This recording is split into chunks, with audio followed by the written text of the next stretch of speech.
How's it going, everybody? My name is LuckyBunz. In today's video, we're going to be going over everything you need to know for the Max Out Finale event in Pokemon GO. With that being said, let's go ahead and get started. So first of all, this event is going to be taking place from November 27th at 10 AM to December 1st at 8 PM local time.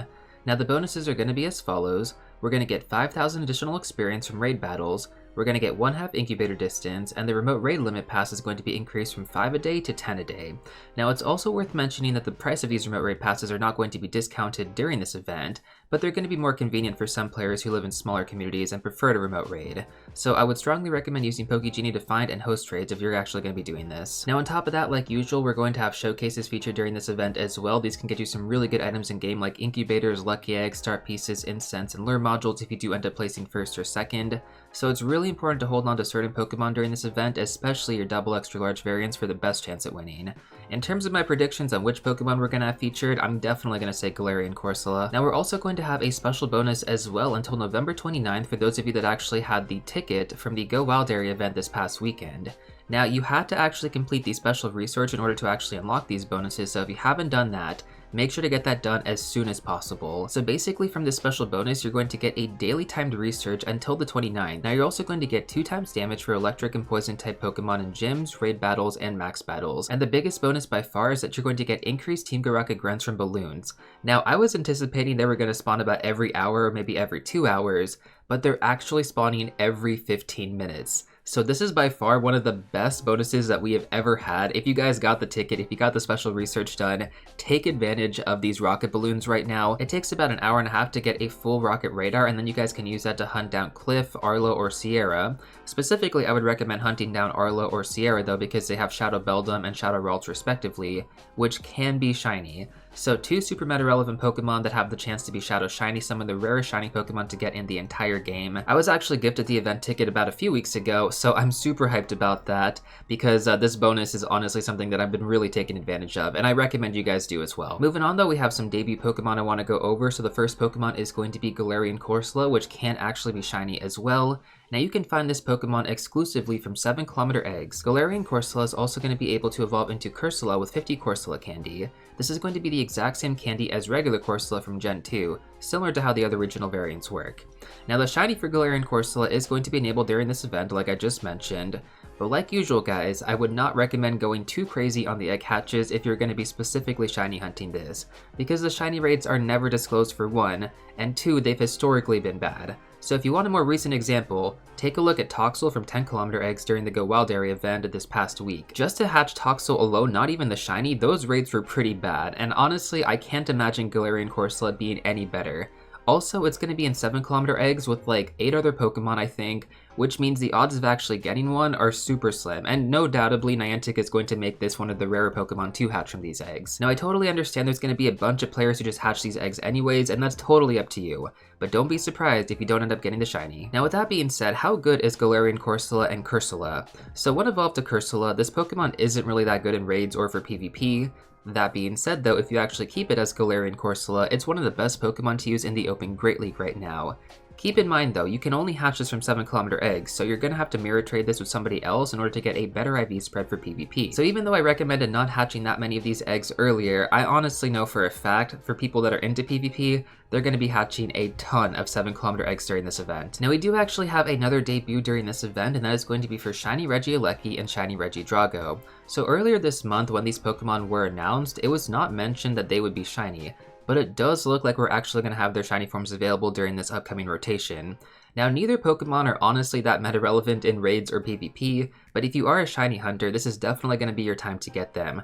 Also, if you're a main series player, it's probably easier to get these Pokemon in Pokemon GO as shinies compared to soft resetting them in Sword and Shield. Next up, let's go over the wild encounters, and we'll go over which are the best Pokemon to actually focus on later on in the video. Timestamps are going to be down below as always, so you guys can skip ahead to that section now if you'd like. So first of all, we're going to have Grookey, Scorbunny, Sobble, Skwovet, Wooloo, Phalanx, and then for the rare spawn we're going to have Hatena. Now from the special 7km eggs, or just 7km eggs because this kind of just seems like the normal egg pool, we're going to have Galarian Meowth, Galarian Ponyta, Galarian Slowpoke, Galarian Farfetch, Galarian Corsola, which I mentioned earlier, Galarian Zigzagoon, Galarian Darumaka, Galarian Yamask, and then finally Galarian Stunfisk.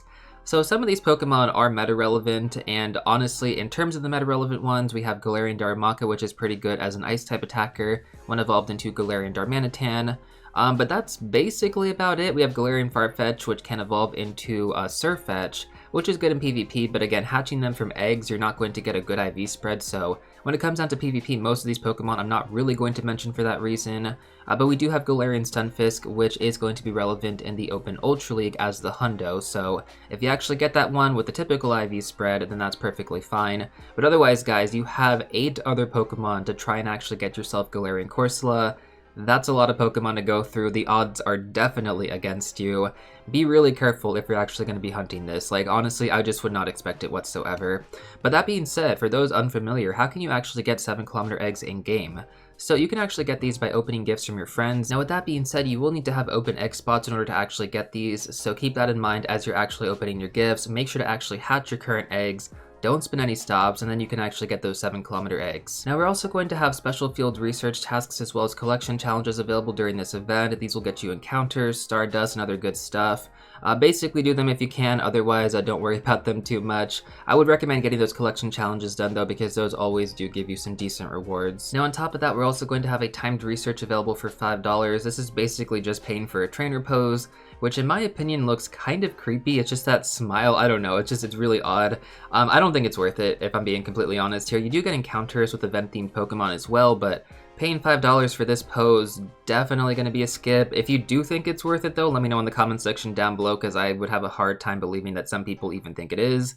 But yeah, moving on. So next up, let's talk about the lower tier raids. In 1-star raids, we're going to have Grookey, Scorbunny, and Sobble. And in 3-star raids, we're going to have Galarian, Weezing, and Phalanx. Now the only Pokemon worth focusing on here is going to be Galarian Weezing, which we'll talk about later, going over the best Pokemon to focus on. But yeah, basically outside of that, the raids are pretty trash in terms of the lower tier ones. Taking a look at the legendary raid pool though, we definitely have a lot going on here. We actually have 4 Pokemon that are going to be featured during this event, and they're going to be available until December 3rd actually, so even a little bit after this event is over, pretty much the end of the season. So we're going to go over these in pairs because that's pretty much how they're set up. The first 2 Pokemon we're going to talk about are going to be Zacian and Zamazenta. It is pretty awesome to see these 2 Pokemon coming back into rotation after only being available like, what, 2 months ago? So definitely cool to see them back so soon. Now, I did not manage to get either shiny, so I might try again to get both of these Pokemon because I would like to have them in the main series games. Now, for those of you unaware, this is actually the only way to get these Pokemon shiny in the main series games as well, because there's no other way to get them except for like a limited release that GameStop did, which I'm assuming most players did not get. So last time these Pokemon were in rotation, a lot of non-Pokemon Go players actually came out to hunt them. Some of them got the shiny, some of them left disappointed. I left disappointed, but I didn't really try super hard for them. So I kind of expect that to be the case again during this rotation, but we do also have an event ticket that I'm going to go over later, which could be worth it if you're actually going to be mainly focused on shiny hunting. Anyways though, in terms of meta relevance for Zacian, this Pokemon is going to be great to use in the Open Master League. It ranks within like the top 50 right now, which is honestly pretty solid. It comes in at like rank number 35 specifically, so it's pretty good. But in terms of using it as a fairy type attacker for the raid/gym meta, I would not recommend it, even though some creators do, because it doesn't actually have a fairy type fast move, and I feel like this is definitely something that a lot of players, or honestly even creators themselves, overlook. In terms of its options for a fast move, it's recommended to use Snarl, which is going to be a dark type move, so obviously paired together with a fairy type charge move that doesn't go super well, which is why I don't really recommend using this as a fairy type attacker. You typically want to go with your other options like Xerneas, Enamorus, Gardevoir, or even Togekiss. So we just talked about Zacian, but what about Zamazenta? Well, unfortunately, there isn't actually any meta relevance for this Pokemon in raids or for PvP, so the main reason to actually focus on it is just if you want the shiny. Now, both Zacian and Zamazenta are going to have their crowned forms released at some point in the future as well, which will require the same candy, so even if you don't want to focus on these Pokemon that much, I would at least recommend using your daily free passes to gather up some candy, because that candy is going to be used for them in the future as well. Now, following that, let's talk about Regieleki and Regidrago, which are going to be available from the same time period as well, pretty much until December 3rd. Now, like I mentioned earlier, both of these Pokemon will have their shiny forms available, but they're not really that meta relevant for anything, so the only reason to actually raid them is if you want to get them shiny, otherwise there's really no point. Now, unlike Zacian and Zamazenta though, you can actually shiny hunt these Pokemon in the main series games. specifically from the Crown Tundra DLC and Pokemon Sword and Shield. Although to be fair, that is soft resetting and they are full odds, so it might just be easier to hunt them in Pokemon Go. Now we're also going to have a combined raid hour for all of these raid bosses on November 27th at 6 PM local time. Now during this month, you're also going to get 1 guaranteed extra large candy per raid if you actually do these in person, which in my opinion is an awesome bonus. Now I really don't love the idea of a combined raid hour though, because having this many available Pokemon means that it's entirely RNG based to get the ones that you actually want. Now if you're driving around, this could be fine for you, but if you go to like a set spot every week like myself, then this is going to be problematic. So I think for players who have the goal of actually shiny hunting every single one of these Pokemon, it's going to be fine for you, but if you're like specifically targeting one Pokemon, it's going to be a little bit difficult. And honestly, the same can be said for just having these Pokemon available in the general rotation. Like, if you don't have that many gyms around you, it is going to be tough to hunt down the one that you want, unless you're actually remote raiding them. Now for those of you who are unfamiliar with raid hours though, most gyms are basically going to have the featured Pokemon appearing, and the raids are going to also reset after about 25 minutes, which means you can hit the same gyms again at the half-hour mark. So with that being said, if you don't end up getting the Pokemon that you want during the first half hour, you could also wait for the second half hour to see if they actually rotate to something different. This is pretty convenient if you only have a few gyms around you, and it's definitely something that I do appreciate. Now on top of that, I would also strongly recommend checking out Campfire for any local meetups before this event, as it is probably going to be the best way to actually get more players in your local area together. Now we do also have a Pokemon featured in Mega Raids as well during this rotation that is going to be Mega Altaria. This is actually a Pokemon that I have rarely seen available, but it is going to be making its appearance for a very short time. Now Mega Altaria isn't going to be a great Pokemon to have for the raid/gym meta, but it does have PvP relevance in the Open Great League, so you can honestly just Mega that one. It would just save your resources. Now the main use of actually using Mega Altaria is going to be for the candy bonuses though, because it actually takes on a dual typing of Fairy and Dragon, which if you're actually going to be hunting down Zacian and Regidrago, this is going to come in handy because it covers both of those typings. Now we do also have a special event ticket that is going to be featured during this event, which is going to cost $10. But hear me out on this first. This is actually worth it if you're going to be raiding a lot of Pokemon. So every single day you're going to get 5 additional orange passes to use. Now these are use it or lose it passes, so if you don't actually use them, you will lose them. So on top of the free one that you already get every single day, you're going to have a total of 6 passes to use each day. So basically in total, that means you're going to get 25 additional orange passes to use, which is honestly pretty good. Now on top of that, you're also going to get 5,000 additional experience from raid battles, which means a total of 10,000 experience, 20,000 if you actually lucky egg it, and I think you already get like a certain amount of experience from completing the legendary raid bosses, so that's going to be, I can't do the math right now because I don't remember how much you actually get, but it's going to be a decent amount of experience, especially if you're going to be lucky egging. You're also going to be getting 3 additional candy from 5-star raids and 1 additional extra large candy, so that bonus alone, honestly, combined with all the free passes, is actually kind of decent. So if you were planning to shiny hunt any of these raid bosses that I just mentioned, this will definitely be worth purchasing. Once again, you're essentially getting 15 raid passes for free, even though they are orange passes and they have to be used every single day, plus the candy bonuses and additional experience. So yeah, all things considered, like this is definitely worth it for the hardcore grinders out there. But with that being said, if you weren't planning on raiding that much, or if you honestly feel like you're not going to at least use 10 or more of those free passes, like additional free passes, then you can definitely skip this because you won't get your money's worth. Next up, let's talk about Joltik Spotlight Hour. So this is going to be taking place one day before this event starts, and actually as I'm probably uploading this, this event is probably already taking place, but I'll go over it anyways just to kind of give you guys a brief rundown. So essentially for Joltik, we're also going to have the special bonus of 2x catch experience. Now when evolved to Galvantula, this Pokemon used to be pretty good in PvP, but it has since lost its meta relevance in both the Great League and the Ultra League. It may come back one day, but for right now, it's really not that good. If you wanted to focus on getting good IV spreads, you want to aim for a typical PvP IV spread for the Great League, and then for the Ultra League, you want to go for the Hundo. Now, some of you guys may have gotten the Hundo during the Go Wild Area event this past weekend thanks to the Mighty Pokemon appearing, so if you actually ended up getting that, hold on to that bad boy. It is going to come in handy at some point. I almost guarantee it. Now, when it comes down to the XP bonus, honestly, it's nothing too crazy compared to other methods in game, so I wouldn't really recommend using Lucky Eggs during the Spotlight Hour unless you were planning to use some to claim some friendship experience as well. Joltik is also going to be a really difficult Pokemon to land Excellent throws on, so it might be frustrating trying to XP grind during this event as well. So all things considered, even though this event may have already passed by the time you're watching this video, don't worry about it too much, it really wasn't a big one to focus on. Now before we dive into the best Pokemon to focus on during this event, I want to quickly go over PvP IVs for those of you who are unfamiliar. So basically you just want to have low attack IVs and high defense and high stamina IVs, and the reason for this is because this actually allows you to level up your Pokemon the most before it hits the CP limit for the Great League or the Ultra League.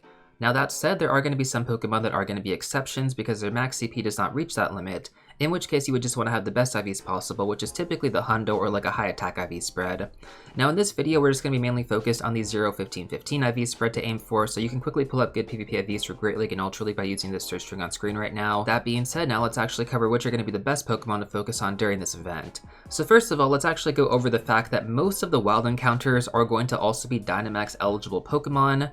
So this is kind of conflicting, right? Because for those of you who are unfamiliar, let me break this down. You can't actually teach a Pokemon how to Dynamax. You can only do that if you specifically catch a Pokemon from a max battle, which means in order to get the most utility out of a Pokemon nowadays, you would ideally want to catch them from max battles because you can use them in every other aspect of the game, but if you catch them from the wild, you can't use them in max battles. So basically, because of this implementation, this does make the wild encounters a lot more lackluster. Now with that said, I'm still going to go over the important Pokemon to focus on because I understand not everybody cares about Dynamax Pokemon in-game, so that's perfectly fine. So first of all, we're going to have the Galarian starters, which were just released in-game about a few months ago. They haven't actually had their comm days yet, which means you should ideally be hunting for a hundo in preparation for these events. That'll most likely happen sometime next year. And that basically goes for every single one of these Pokemon. Honestly, on top of that too, if you wanted to focus on their G-Max forms in the future, getting candy on them right now would be a really smart play.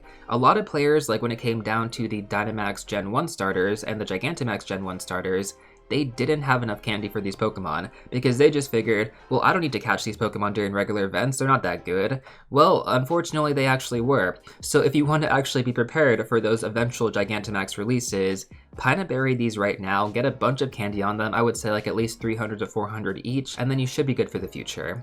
Now we also have Wooloo, which evolves into Double. This Pokemon has relevance in the Great League and the Ultra League. We have Squovit, which evolves into Greedent. This has relevance in the Great League. And then we have Hatena, which evolves into Hatterene, which is going to be relevant as a raid attacker, as a fairy type raid attacker, I should say. But it's not like super good. It actually ranks below Gardevoir, which is honestly a little bit more accessible to get in game compared to Hatena. So I would mainly just focus on candy farming this Pokemon because it is so rare, and if you honestly want to get your Pokedex entry, that would be a main reason to actually focus on this because we've only actually had it featured during one other event. So anyways, that's basically what it comes down to for Hatterene. It's still going to be decent to use, like if you really like this Pokemon. I personally do. I was a big fan of it in Sword and Shield, so you can use it as a fairy type attacker if you want to, but you do have better options out there. Now we also have Galarian Weezing, which has relevance in the Open Great League and the Open Ultra League. Now this Pokemon is going to be specifically available to hunt from 3-star raids, and while you can't actually get a good IV spread from Great League unless you actually trade with somebody else, you can actually get a good Ultra League spread, which is going to be 8-15-15. That's going to be the rank 1. So from raid battles, the IV floor is going to be 10-10-10. Which means if you get like a 10-15-15 from raids, you don't even have to trade with somebody else. That's going to be a good variant right there. Now when it comes down to Galarian Weezing in the Open Ultra League, it actually ranks in the top 50 right now, so it's definitely worth hunting down this Pokemon if you want to get it. Now we also have Galarian Corsola, which I mentioned earlier is going to be relevant in the Open Great League, but again, because this Pokemon is going to be locked behind 7-kilometer eggs, you have to mirror trade in order to get a good IV spread. Now all things considered guys, given how massive the 7-kilometer egg pool actually is, I would not recommend going too crazy to trying to get this Pokemon because, again, like hatch rates are known to be bad in this game, and I'm sure in the future there's going to be some way to get this Pokemon in the wild during like a certain event. And then finally we do have Zacian, which has relevance in the Open Master League. This is going to be the only Pokemon available in Legendary Raids right now that is going to be worth focusing on trying to get that hundo. Everything else is basically just shiny hunting. Now for any of the Pokemon that I just mentioned that you are interested in, on top of all the Pokemon that you probably caught during the Go Wild Area event this past weekend, I do want to remind you, this is going to be the last week that we actually have guaranteed extra large candy from trading Pokemon if you're level 31 or higher. So every single day guys, you can do up to 100 trades. Take advantage of this bonus. We're not going to have it for at least 3 more months after this, so that's gonna suck. And honestly, if you don't take advantage of it, you will definitely regret it. I always do. So I'm gonna be trying to get my trades done every single day if possible. Now we also have the increased friendship experience as well, which is going to be ending after this week. This is going to be 1.5 times friendship experience, which means, for example, if you hit best friends and you had a lucky egg active, you would normally get 200,000 experience, but with this bonus, you would actually get 300,000 experience. So for anybody that you're really close to leveling up friendship with, whether that's great friends, ultra friends, or best friends, before the season ends on the 3rd, try to get those done, guys, because you're going to lose out on a lot of potential experience otherwise. Now finally, let's go over the best mega evolution you want to have active during this event. So basically, when it comes down to this event, we don't really have too many overlapping spawns, so it really just comes down to what you're mainly focused on hunting in the wild, and then especially from raid battles. For the wild encounters, we have you know, the Galarian starters, so Grass-type Mega, Fire-type Mega, Water-type Mega. Squovit and Wooloo are both going to be normal-type Pokemon. Hatena is going to be a Fairy-type Pokemon. Now, we do also have Mega Altaria available in Raid Battle, so for newer players out there who don't have, like, any Mega Pokemon whatsoever, get the Mega Altaria, have that active during the event, and you should be okay. Basically, it just comes down to which Pokemon you're going to be focused on hunting in raids, though. For Zacian, that's going to be a Fairy and Steel-type Pokemon. For Zamazenta, it's going to be a Fighting-type Pokemon. For Regieleki, it's going to be Electric, and then for Regidrago, it's going to be Dragon. So once again, Mega Altaria covers both Fairy and Dragon typings, so I think that's the best option you guys do have, and especially for veteran players, if you guys do have this Pokemon at Mega Level 3, then definitely make sure to use that during this event for increased candy and extra large candy. Otherwise, if you don't have Mega Altaria at Mega Level 3 and you have other Mega Pokemon at Mega Level 3 that cover these typings, use those instead. Anyways, that's basically everything that I have for you guys in this video. If you do want to check out some more content, watch these 2 videos right here, but before you go, don't forget to smash that like button, subscribe, and I'll see you all real soon in the next one.